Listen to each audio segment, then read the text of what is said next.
Good morning students. 12th class की आपकी classes चल रही हैं।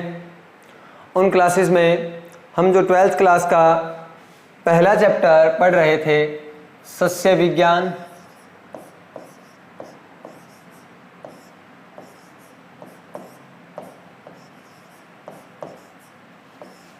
मृदा और बीज, हम अब तक सस्य विज्ञान को और मृदा को पढ़ चुके हैं। हमें यहाँ पर जो पढ़ना है वो पढ़ना है बीज के बारे में। देखो, पहले तो हम देख लेते हैं कि हमें बीज के बारे में क्या क्या जानकारी चाहिए। बीज को इंग्लिश में सीड बोल देते हैं। अच्छा, इसके बारे में जो जानकारियाँ चाहिए, इस चैप्टर में हमें जो पढ़ना है वो है इसकी परिभाषा,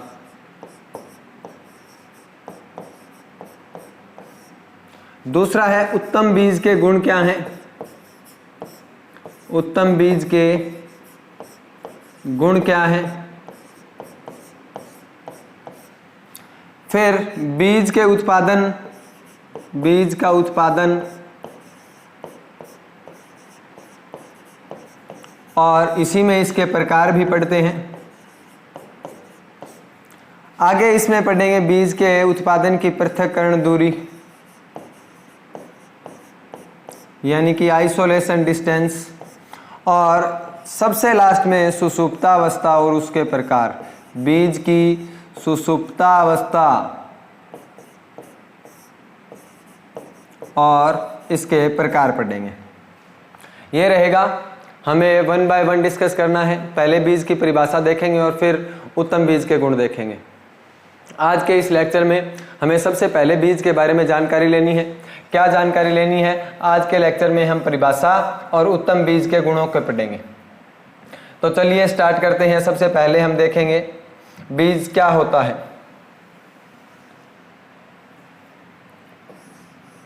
तो देखो, बीज यानी सीड, कोई भी चीज है वो जब जन्म लेती है तब उसका सबसे ज्यादा इंपॉर्टेंस होती है। उस पर ही डिपेंड करता है कि उसका लाइफ प्रोसेस है, उसका जो जीवन है वो कैसा होगा। तो जब वो पौधा जन्म लेता है, पौधा अंकुरित होता है, वो किससे होता है? बीज से होता है।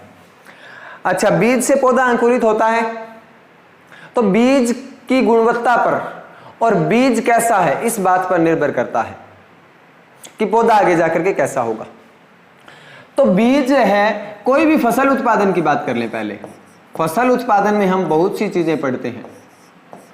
फसल उत्पादन में हम मृदा भंडारण भी पढ़ते, मृदा प्रबंधन भी पढ़ते हैं, मृदा प्रबंधन पढ़ते हैं, बीज के बारे में पढ़ते हैं, सिंचाई के बारे में पढ़ते हैं, उर्वरक की जानकारी लेते हैं,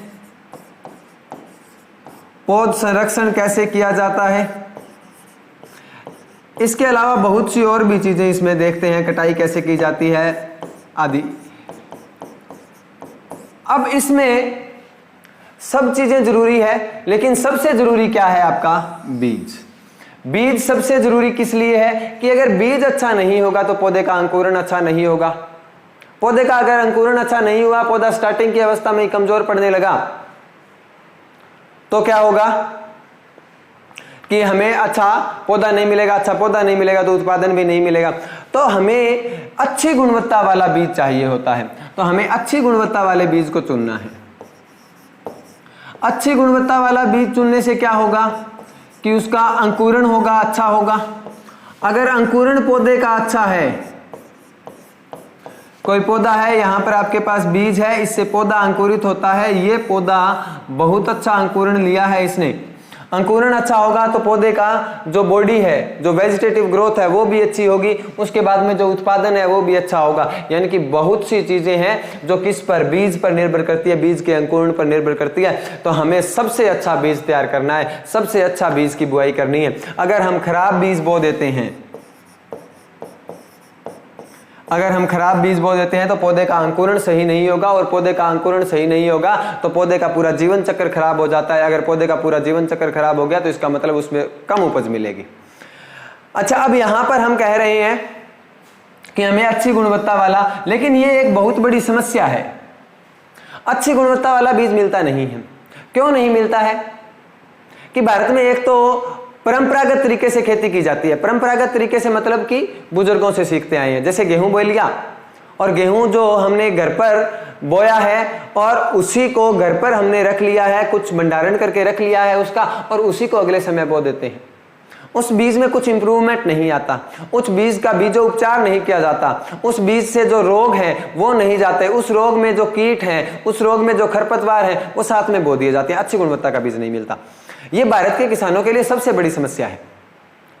भारत के किसानों के सामने बहुत सी समस्याएं हैं, लेकिन बीज अच्छा मिलना बहुत बड़ी समस्या है। भारत के अगर किसानों की मैं बात करूं तो भारत के केवल 12% किसान ऐसे हैं, भारत के केवल 12% किसान ऐसे हैं जो क्या है कि अच्छी गुणवत्ता का बीज प्राप्त कर सकते हैं।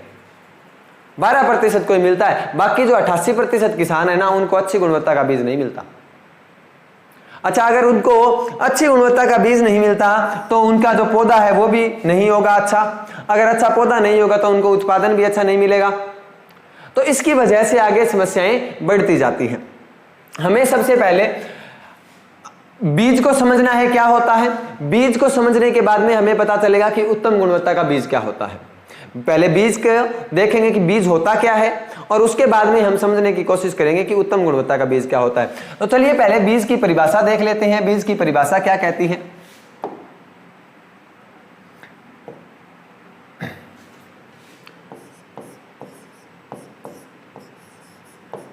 परिभाषा या डेफिनेशन।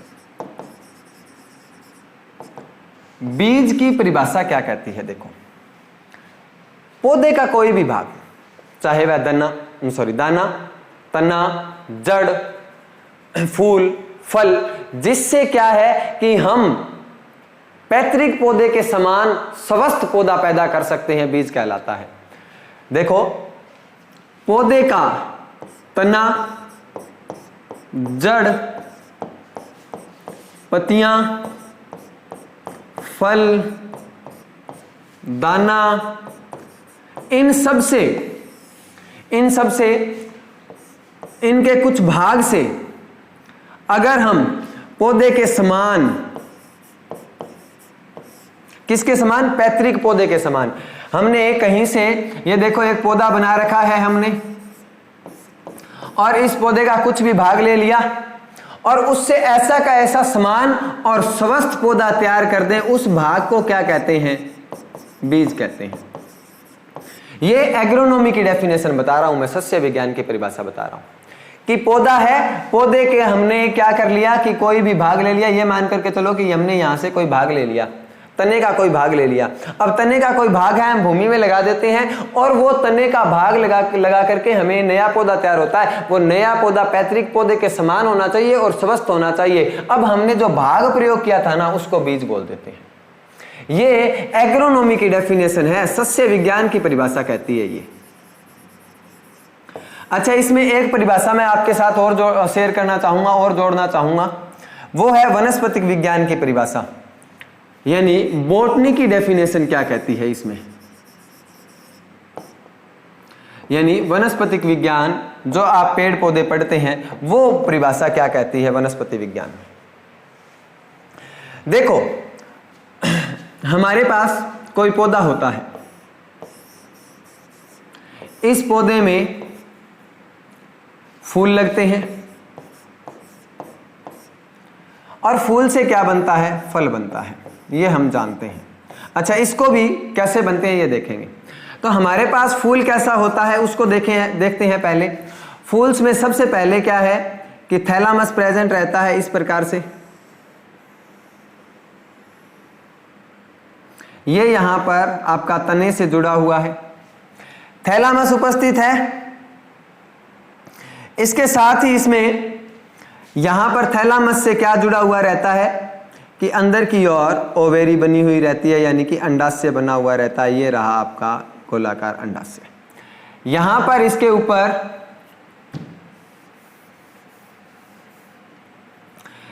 इसके ऊपर एक इस प्रकार ट्यूब बनी हुई रहती है। ये वर्तिका और वर्तिकाग्र हो गया, ये अंडाशय हो गया। ये फीमेल पार्ट है यानी सत्री केसर। अब इसमें हम क्या कर देते हैं कि हमें पुंकेसर भी चाहिए होता है, तो यहां पर इस प्रकार से पुंकेसर भी बना होता है, यहां पर इस प्रकार से पुंकेसर भी बना होता है। और पुंकेसर के अलावा इसमें पेटल्स भी रहते हैं, दलपुंज बोल देते हैं जिनको, जो कलर्ड होते हैं। ये आपने क्या कर दिया, यहां पर दलपुंज बना दिए, और दलपुंज के नीचे जो ग्रीन वाला पोर्शन होता है, जो हरे रंग का दिखाई देता है, जो पत्तियां सी दिखाई देती है यहां पर, इनको हम सेपल्स या बाह्य दलपुंज बोल देते हैं। इस प्रकार का पौधा दिखाई देता है आपका। जो थैलामस है वो ये है, ये तने का रूपांतरण ही होता है, थैलामस है, तने का रूपांतरण होता है थैलामस। अच्छा, अब यहां पर जो आपको फूल दिखाई दे रहा है, इसमें रिप्रोडक्टिव पार्ट दो रहते हैं। ये पुंकेसर है, ये वाला रिप्रोडक्टिव में आता है, और ये सत्री केसर है, ये वाला भी रिप्रोडक्टिव में आता है। यहां पर किसकी फॉर्मेशन होती है, यहां पर बनते हैं पराग, यहां पर पराग है। ये देख लो, प्रोसेस बता रहा हूं मैं, समझ लेना ध्यान से। अच्छा, यहां पर पराग है, वो पराग कहां चले जाते हैं, मधुमक्खी की सहायता से, यानी कि किसी भी कीट या हवा की सहायता से या जल की सहायता से पराग हैं वो यहां पर पहुंच जाते हैं। अब यहां पर एक ट्यूब का निर्माण होता है, जिसकी सहायता से वो पराग कहां पर आ जाता है, यहां पर अंडाशय में आ जाता है। पराग कहां पर पहुंच गया, अंडाशय में पहुंच गया है। अच्छा, अंडाशय में पहले से अंडे उपस्थित रहते हैं, अंडाशय में पहले से क्या उपस्थित है, यहां पर अंडे उपस्थित हैं। अब इनका जो फर्टिलाइजेशन होता है, अब इनका क्या होता है, फर्टिलाइजेशन होता है, और ये भ्रूण बना देते हैं। इन्होंने क्या बना दिया, भ्रूण बना दिया। अब इस बात को ध्यान से समझो, इन्होंने क्या बना दिया, भ्रूण बना दिया। अब जब ये भ्रूण परिपक्व होगा, तो परिपक्व भ्रूण को क्या बोल देते हैं, बीज बोल देते हैं। आपका आंसर अब यहां पर है कि परिपक्व भ्रूण को हमने क्या बोल दिया, बीज बोल दिया। अब ये वाला जो आपको ब्लू कलर में जो अंडाशय दिखाई दे रहा है, अगर ये अंडाशय परिपक्व हो जाता है, तो परिपक्व अंडाशय को हम क्या बोल देते हैं। देखो, हमने सिंपल सी परिभाषा देखी, परिपक्व भ्रूण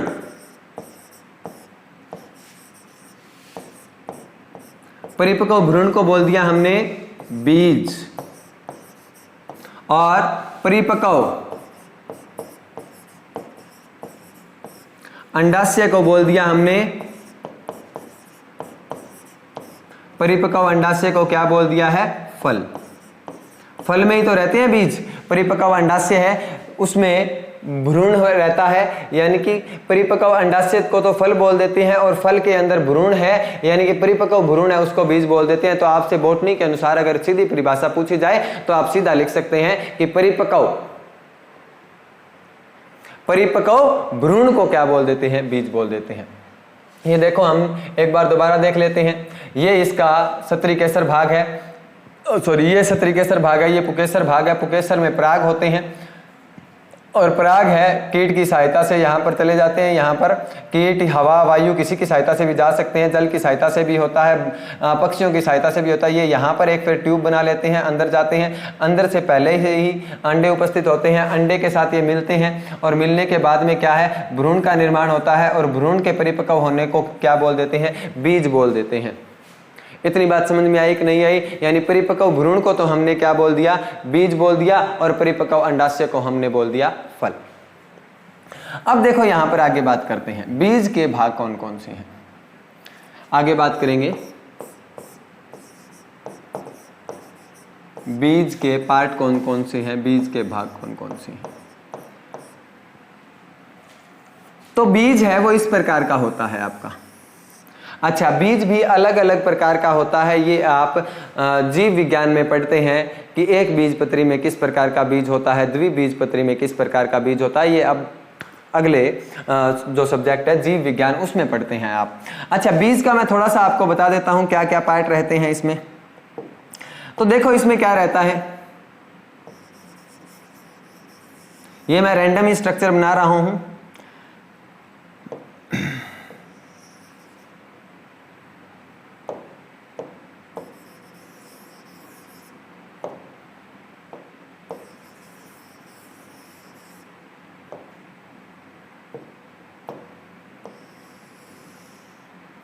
अब इस प्रकार का दिखाई देता है आपका बीज। अब इसमें जो बाहर वाला है ना, ये बाहर वाला, इसको तो बोलते हैं बीज आवरण। क्या बोलते हैं? बीज आवरण। ये बीज की रक्षा करने का काम करता है, कठोर होता है। चने के ऊपर आपने परत देखी होगी, वो बीज आवरण होता है। ये वाला है, इसमें क्या है? भ्रूण है। भ्रूण है, भ्रूण ही तो जन्म लेता है। परिपक्व भ्रूण को क्या कहा था हमने? भ्रूण बीज कहा था। तो ये भ्रूण है, यही जर्मिनेट करता है, यही अंकुरित होता है। अच्छा, यहाँ पर ये वाला भाग है जो खाली दिखाई देता है, एक्चुअल में खाली नहीं होता है, लिक्विड होता है। इसको हम भ्रूणपोष बोलते हैं। भ्रूणपोष, पोष नाम से ही समझ में आ जाना चाहिए कि ये ऊर्जा देता है। ये बीज को, सॉरी, भ्रूण को अंकुरित होने के लिए ऊर्जा देता है। ये भ्रूणपोष है, वो भ्रूण को ऊर्जा देता है इसके अंकुरण के लिए। सिंपल चीज है। ये इसके 3 भाग हैं। अच्छा, बीज आवरण इसको प्रोटेक्ट करता है, भ्रूणपोष इसको ऊर्जा देता है, भ्रूण का काम अंकुरण का होता है। ये इसके बीज के भाग हैं। आगे अगर हम इसमें पढ़ना चाहें तो आगे क्या पढ़ेंगे? अब हमें यह देखना है कि उत्तम बीज के गुण क्या हैं। जो अगला हमारा टॉपिक है इसी में, वो है उन्नत बीज के गुण क्या कहते हैं।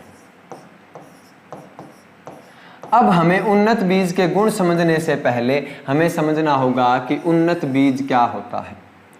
देखो, उन्नत बीज में मैं 2-3 पॉइंट आपको बताता हूं कि एक सामान्य बीज है। आपने कोई भी फसल उगा ली, फसल उगाने के बाद, जैसे परंपरागत तरीके से मैंने बात की थी, जैसे फसल उगा ली आपने, फसल उगाने के बाद में क्या किया कि वही बीज है उसको भंडारित कर लिया और अगले सीजन आने पर, अगला समय आने पर आपने उसी बीज को उगा दिया, तो उसमें कुछ कमियां रह जाती हैं। उन कमियों का सुधार करके हम उन्नत किस्म तैयार करते हैं। आपके पास वो सामान्य बीज, उसी को बोल रहा हूं जो आपने भंडारित किया था बीज, और दूसरा है उन्नत बीज। अब उन्नत बीज और इसमें क्या फर्क रहता है, किस प्रकार से ये उन्नत बना है, किस प्रकार से ये अच्छा क्वालिटी का बना है, कि इसका एक तो जो उत्पादन है और गुणवत्ता है, सामान्य बीज से 10 से 15% क्या है, अधिक होती है। सामान्य बीज से 10 से 15% क्या होती है, अधिक होती है। दूसरा एक पॉइंट और, उन्नत बीज है वो उचित जलवायु में, जलवायु के अकॉर्डिंग, मृदा के अकॉर्डिंग और मौसम तो पहले ही लिख दिया, परिस्थितियों के अकॉर्डिंग चुना जाता है। परिस्थितियां बोल दो या समय बोल देते हैं, कंडीशंस के अकॉर्डिंग क्या है, इसका चुनाव किया जाता है। जलवायु कैसी है, यानी कि गर्म जलवायु में बीज लगाना है। आप आगे जाकर के आगे की जो चैप्टर्स हैं या आगे की क्लासेस हैं उनमें पढ़ते हैं कि ये गर्म जलवायु का पौधा है, ये गर्म जलवायु को ज़्यादा सहन कर सकता है, ये ठंडी जलवायु को ज़्यादा सहन कर सकता है, ये लंबे समय तक सूर्य के प्रकाश को सहन कर सकता है, ये लंबे समय तक पाला सहन कर सकता है। तो मौसम, जलवायु, अच्छा, कुछ पौधे होते हैं वो बलुई मृदा में उग जाते हैं, कुछ पौधे बलुई दोमट मृदा में उगते हैं, यानी कि उन बीज का किन परिस्थितियों में उसको तैयार किया गया है, किन परिस्थितियों के लिए उसको तैयार किया गया है, उसमें भ्रूण है वो कैसा है, और परिस्थितियों के अकॉर्डिंग है वो बीज उन्नत होना चाहिए। यानी कि इन सभी परिस्थितियों में अगर परिस्थितियां अनुकूल नहीं है, प्रतिकूल है, कुछ बीज प्रतिकूल परिस्थितियों के लिए तैयार किए जाते हैं तो वो प्रतिकूल परिस्थितियों में अच्छी पैदावार देते हैं। तो हमें बीज से ये निकालना है कि हमें उपज अच्छी मिलनी चाहिए। अच्छा, उत्तम बीज के अगर गुणों की बात करें तो इसमें 8 से 9 पॉइंट आते हैं, 8, 9, 10 पॉइंट भी हो सकते हैं। तो पहला पॉइंट देखेंगे वो है आनुवांशिक शुद्धता। पहला पॉइंट आता है आपका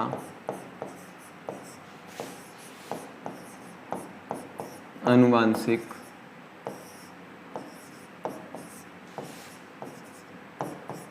शुद्धता, इंग्लिश में बोल देते हैं जेनेटिक प्योरिटी। अब यहां से आनुवांशिक से आप समझ लो, आनुवांशिकता तो उसको बोलते हैं ना जो एक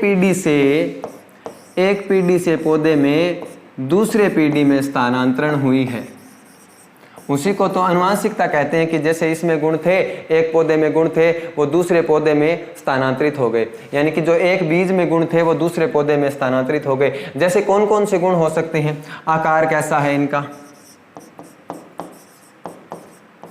आकृति कैसी है,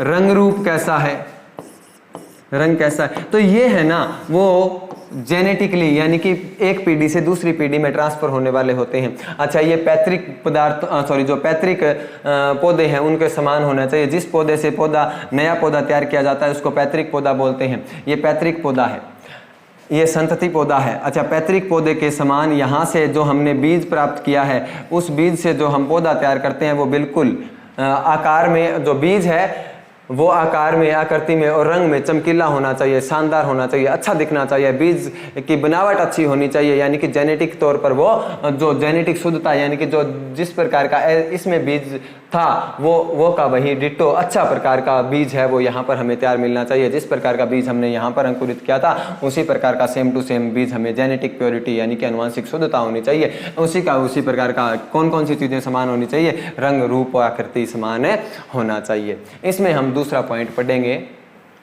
दूसरा पॉइंट आता है आपका भौतिक शुद्धता। दूसरा पॉइंट क्या आता है? भौतिक शुद्धता। भौतिक शुद्धता यानी कि फिजिकल प्योरिटी। फिजिकल प्योरिटी आप ये समझ लो कि आप एक थैली में बैग लेकर के एक थैली या एक बैग में आप क्या है, आपके पास कोई थैली बनी हुई है इस प्रकार से, और उस थैली में आप क्या है कहीं पेस्टिसाइड या सीड शॉप पर जाते हो, वहाँ से बीज लेकर के आते हो, या फिर आपने जो परंपरागत तरीके से बीज इकट्ठा किया है उस बीज को इस प्रकार इकट्ठा कर रखा है। अब इसमें अशुद्धियाँ होती हैं। अशुद्धियाँ हैं जिस प्रकार ये रही। अच्छा, इन अशुद्धियों में क्या क्या चीज़ शामिल हो सकते हैं? एक तो अन्य फसल के बीज, अन्य फसल के बीज हो सकते हैं, और दूसरा खरपतवार हो सकता है। अच्छा, इसके अलावा भी और चीज़ें होती है लेकिन पहले इन बातों को गौर करते हैं। अच्छा, अन्य फसल के बीज हैं या खरपतवार हैं, इन बीजों में मिक्स हैं तो यही बीज है वो उग जाएंगे। खरपतवार के बीज उग जाएंगे तो खरपतवार के पौधे क्या है, प्रतिस्पर्धा पैदा करते हैं, पौधों के साथ कंपटीशन हो जाता है जिससे फसल की गुणवत्ता मर जाती है। अगर खरपतवार के बीज हमने साथ में बो दिए तो खरपतवार तो हम निकालते हैं ना ताकि वो प्रतिस्पर्धा ना करे। दूसरा आता है अगर अन्य फसल के बीज बो दिए तो वो अन्य फसल के बीज भी एक जिस किस्म के पौधे आपने बोए हैं उस फसल में अन्य फसल के बीज अगर बो दिए जाएं तो वो भी किसका काम करते हैं, वो भी एक खरपतवार का काम करते हैं और वो प्रतिस्पर्धा पैदा करते हैं। तो ये नहीं होना चाहिए, ये नहीं होना चाहिए या कम से कम होना चाहिए। दूसरा इसमें क्या क्या चीजें शामिल हो सकती हैं? कंकड़ पत्थर है, मृदा हो सकती है इसमें, मृदा, कंकड़ पत्थर। इसके अलावा कूड़ा हो सकता है, कूड़ा कचरा, या कोई जो फसल है उसका भूसा हो सकता है, या फसल के अवशेष हो सकते हैं, फसल के अवशेष हो सकते हैं। तो अब ये चीज़ें होने से क्या फ़र्क पड़ेगा? ये चीज़ें होने से फ़र्क ये पड़ेगा कि आप किसी खेत में ये मान लो कि 1 हेक्टेयर में आपको 1 किलोग्राम बीज डालना है, 1 किलोग्राम आपको बीज डालना है। अगर उसमें से ये 20 ग्राम, 30 ग्राम, 40 ग्राम अगर ये निकल जाते हैं, 50 ग्राम ये निकल जाते हैं तो आपका 1 किलोग्राम में से बीज कम हो गया, यानी कि पौधों की संख्या कम हो गई। अगर पौधों की संख्या कम हो गई इसका मतलब क्या हुआ कि पौधे का जो फसल है उसका उत्पादन कम हो जाएगा। अगर पौधों की संख्या ही कम हो जाएगी तो ऑब्वियस सी बात है उत्पादन कम हो जाएगा। तो अब ये सब चीज़ें इसमें शामिल नहीं होनी चाहिए जो उत्तम गुणवत्ता का बीज होता है उसमें। तीसरा पॉइंट आपके सामने आता है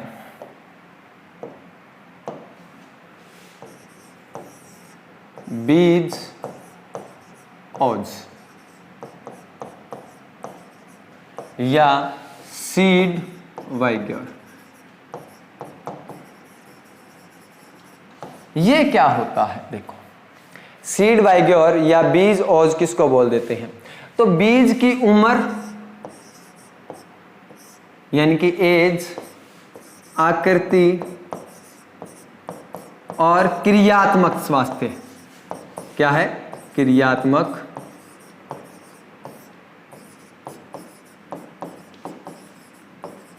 स्वास्थ्य। ये तीनों चीजें ठीक होनी चाहिए।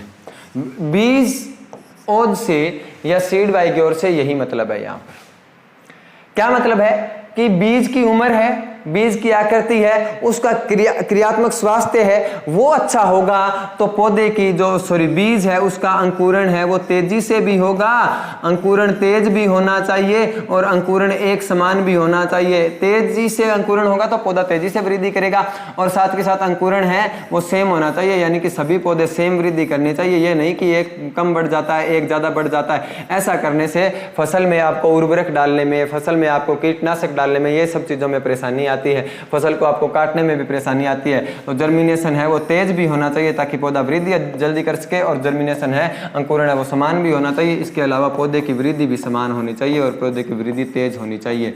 ये किस में आता है? सब बीज ओज में आता है। बीज का अंकुरण है उम्र, आकृति और क्रियात्मक स्वास्थ्य अगर अच्छा है तो वृद्धि भी अच्छी होगी, वृद्धि समान भी होगी, पौधे की वृद्धि भी अच्छी होगी। अच्छा, बीज का अंकुरण की बात कर रहे हैं कि बीज का अंकुरण तेज होना चाहिए, समान होना चाहिए। तो ये बीज का अंकुरण किस पर निर्भर करता है? दो चीजों पर मुख्यतः निर्भर करता है। बीज का जो अंकुरण है वो कौन कौन सी चीजें हैं बीज के अंकुरण में? पहली चीज आती है आपकी कि बीज का आकार कैसा है। अगर आकार बड़ा होता है तो ये थोड़ी सी देरी से जर्मिनेट करता है, आकार छोटा होता है तो जल्दी जर्मिनेट कर जाता है। और दूसरी चीज़ है कि परिस्थितियाँ कैसी है। परिस्थितियों में हम देख लेते हैं कि नमी कैसी है। नमी अगर नहीं होगी तो देरी से अंकुरित करता है, नमी बहुत ज़्यादा होगी तो भी देरी से अंकुरित करता है, नमी बहुत कम होगी तो भी देरी से अंकुरित करता है। तापमान पर भी अंकुरण निर्भर करता है, दबाव पर भी अंकुरण निर्भर करता है, मृदा की कंडीशन पर या वायु पर भी निर्भर करता है। तो ये परिस्थितियाँ भी हमें क्या है? अच्छी होनी चाहिए बीजोज के अलावा। इसके बाद में अगर हम ये बात करें, उम्र की बात की हमने, अगर हम पुराने बीजों को लगाते हैं तो उनका अंकुरण है वो धीरे होता है। पुराने बीज हैं उनका अंकुरण क्या होगा? धीरे होता है। ये आपका बीज ओज का पॉइंट था। बीज ओज में हमने देखा कि उम्र, आकृति और क्रियात्मक स्वास्थ्य है वो पौधे का अच्छा होना चाहिए। उम्र, आकृति और जो क्रियात्मक स्वास्थ्य है वो पौधे का अच्छा होगा तो बीज का अंकुरण भी समान होगा और बीज का अंकुरण वो तेजी से भी होगा, जिससे पौधे की वृद्धि तेज होगी और पौधे की वृद्धि तेज होगी तो उत्पादन भी हमें क्या मिलेगा? अच्छा मिलेगा। समझ में आया कि नहीं आया? समझे कि नहीं? Very good. अब आगे हम पढ़ते हैं चौथा पॉइंट क्या कहता है हमें। चौथा पॉइंट है आपका अंकुरण क्षमता। उच्च अंकुरण क्षमता। अंकुरण क्षमता से मतलब यहाँ पर ये है कि आपके पास, इसको प्रतिशत में मेजर करते हैं पहले तो। दूसरी चीज़ है कि आपके पास 100 बीज हैं, उस 100 में से कितने बीज उग जाते हैं। जैसे 85 बीज उग गए तो इसको हम बोल देते हैं कि अंकुरण प्रतिशत है 85%, इसका अंकुरण प्रतिशत हो गया, यानी कि 85% बीज अंकुरित हो गए। तो इससे क्या प्रभावित होता है? एक तो पौधे की संख्या प्रभावित होती है, पौधों की संख्या। पौधों की संख्या किस प्रकार प्रभावित होती है? अगर आपके पास 100 बीज है, आपने 100 डाल दिया और आपको अंकुरण प्रतिशत की नॉलेज नहीं है, आप ये सोचते हो कि 100 के 100 उग जाएंगे तो पौधों की संख्या कम हो जाएगी और उत्पादन भी कम हो जाएगा। पौधों की संख्या के साथ साथ उपज भी प्रभाव पड़ता है, उपज भी कम होगी और पौधों की संख्या भी कम हो जाएगी। अच्छा, अगर आप ये सोचते हो कि 100 में से 85 पौधे उगेंगे तो आप क्या है वहाँ पर थोड़े से ज़्यादा पौधे डालते हैं, ज़्यादा बीज डालते हैं। ज़्यादा बीज डालेंगे तो 100 पौधे के आसपास उग जाते हैं, आपको 100 ही उगाने रहते हैं। तो ये क्या है कि अंकुरण क्षमता पर निर्भर करता है।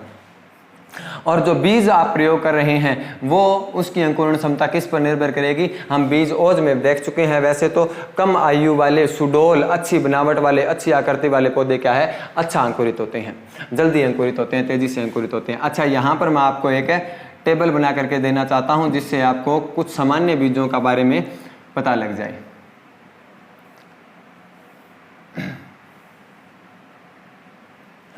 तो देखो, फसल और अंकुरण प्रतिशत, जर्मिनेशन परसेंटेज, अंकुरण प्रतिशत। मैं थोड़ा जल्दी जल्दी लिखता हूं, इसके लिए थोड़ी सी हैंडराइटिंग तो साफ नहीं निकलती, लेकिन आपको मैं बोलता रहता हूं तो आप उससे लिख लिया करें प्लीज। तो इसमें देखो, पहला है गेहूं है,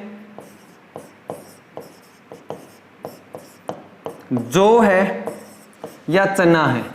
इनमें जो अंकुरण प्रतिशत है ना वो 85% के आसपास होता है। यानी कि अब इसको नॉलेज हो गई कि आपको गेहूं के कितने बीज डालने हैं। दूसरा जो पॉइंट आता है आपका, दूसरे पॉइंट में आते हैं धान, ज्वार तिल। अब इनका अंकुरण प्रतिशत कैसा है? 80% के आसपास रहता है। बरसीम भी इसी में शामिल रहता है। अच्छा, अगर हम तीसरे पॉइंट की बात करें, कुछ और धान के अलावा अगर हम बात करें बाजरा, मूंग, मोठ, अरहर, तो इनका जो अंकुरण प्रतिशत है वो 75% के आसपास रहता है। वहीं पर अगर मूंगफली की बात करें तो ये सामान्य फसलें हैं जो हमारे यहाँ पर प्रयोग होती है, उन्हीं के मैं लिख रहा हूँ। मूंगफली के क्या है, लगभग 70% के आसपास जर्मिनेशन परसेंटेज रहता है। पांचवा, अगर कपास की बात करें तो कपास का अंकुरण प्रतिशत कम होता है, लगभग 65% के आसपास ही इसके सीड अंकुरित होते हैं। तो बीज के अंकुरण क्षमता है वो अधिक होनी चाहिए, अच्छी होनी चाहिए, और इसकी नॉलेज होना बहुत जरूरी है ताकि आपको पता लग सके कि कितने पौधों की संख्या होगी और उत्पादन कितना होगा। अच्छा, आगे की वीडियो में यही टॉपिक कंटिन्यू रहेगा। हम अब तक 4 पॉइंट पढ़ चुके हैं, 5वां, 6वां, 7वां, 8वां, 9वां, 10वां आगे पॉइंट आगे की वीडियो में देखे जाएंगे। वीडियो अगर लंबी ना हो इसके लिए इतनी ही वीडियो शूट कर पाऊंगा, मैं माफ़ी चाहूँगा। आगे की वीडियो आप जरूर देख लेना इस पार्ट के लिए। तो आज के लिए इतना ही। Thank you very much.